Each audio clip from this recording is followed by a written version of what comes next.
Hi, I'm Tessie Tracy, and I'm a Journey 8 guide. When I was 17, I experienced the loss of a best friend and didn't know who I was. That catapulted me into a binge eating and emotional eating behavior.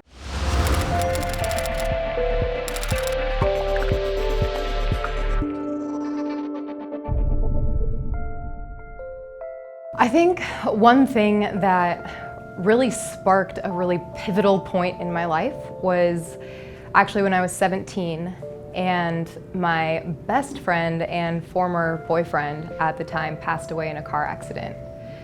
We had just been dancing to a summer country song and we were in small town Colorado, and as we were driving down the windy mountain road, I was almost in the car with him, but I went down with who I had come up with, and Cody was being a invincible teenage boy and was trying to pass his friend down the mountain road, and he ended up flying off the cliff and passing away. And I was just 2 cars behind him.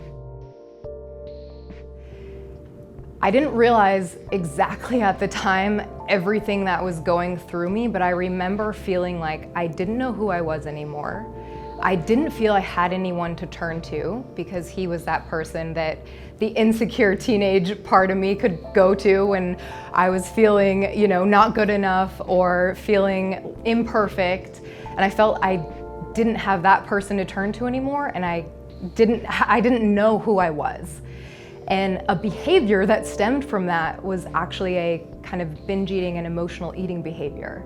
And again, I didn't have a label for that at the time, but even as I healed from his passing and did transformational work and therapy, there was something that kind of stayed there with anytime something else became overwhelming in my life or became really emotional or too much to handle, I had this behavior where I would turn to food.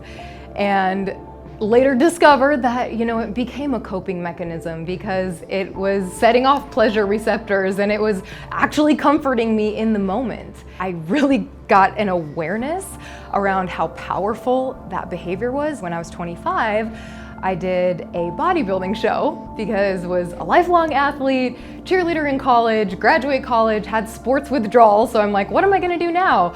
Hired coaches to take me through bodybuilding training and thought, cool, have a good head on my shoulders. I had these flags that were telling me that I might get obsessed with like the calorie restriction or, it might not be super healthy. I ignored all the red flags, even to the point where I have a heart condition and I was taking caffeine pills, thermogenics, which make your heart rate increase. I was taking appetite suppressants, literally anything that a cardiologist would have told me I should not have been taking. I was putting my life at risk, all for this feeling still of like, this is, I just need to discover who I am. I just need to be good enough. I just need to, lose this weight. And at the end of that show, I described that day, stepping on stage and actually trophy in hand, I won the entire thing. I described that day as the unhealthiest day of my life. And that catapulted me into months of binge eating, getting sick, because I was physiologically starved at that point, and I had some trauma that still wasn't healed. I was like in the depths of not knowing who I was and felt right back there as if when Cody had died. After, I had thrown up from eating so much and was just sitting there by the toilet thinking, I never would have thought I would be here. I never would have thought I would say this sentence like, my worth is based on what I look like, my worth is based on how much I weigh and all of this, and knowing that there was so much more to what defined my health, my mental health and my physical health.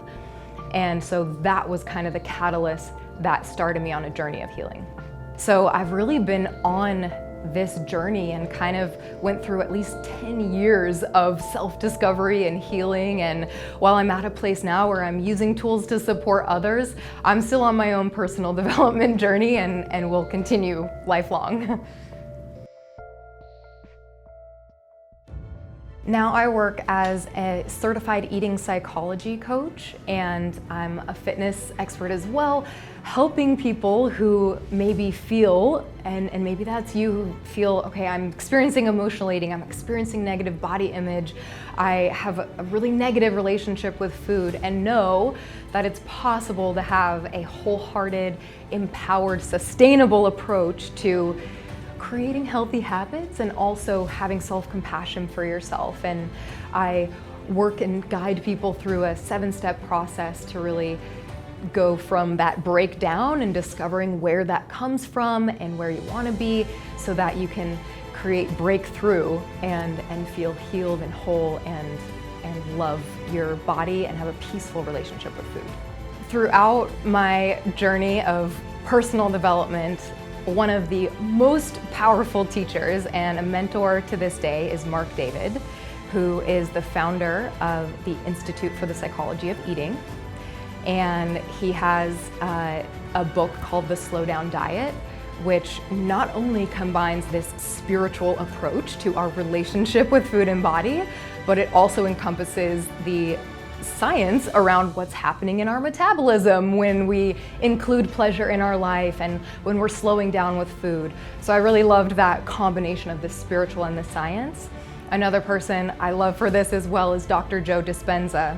And I remember it hitting home in, that phenomenon of knowing, and I coach people with affirmations as well, knowing that when we can create that space and this feeling of, this is so, and I believe, saying I am beautiful, I am lovely, I am perfect, I am enough, that it might feel uncomfortable, it might feel untrue, but there's actually something that we're creating with putting that intention in practice that's gonna materialize in the physical world.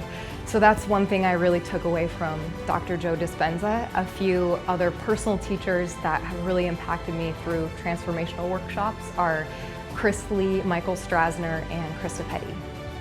If you are experiencing a binge eating behavior or emotional eating or negative body image, find a place that you feel you can be comfortable in the discomfort.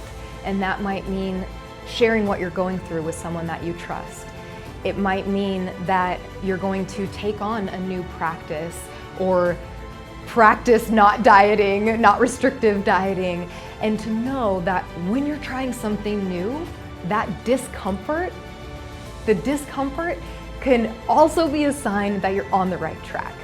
So dive into the work, try something new, know that it might be scary, but that you can totally do this and it will be worth it.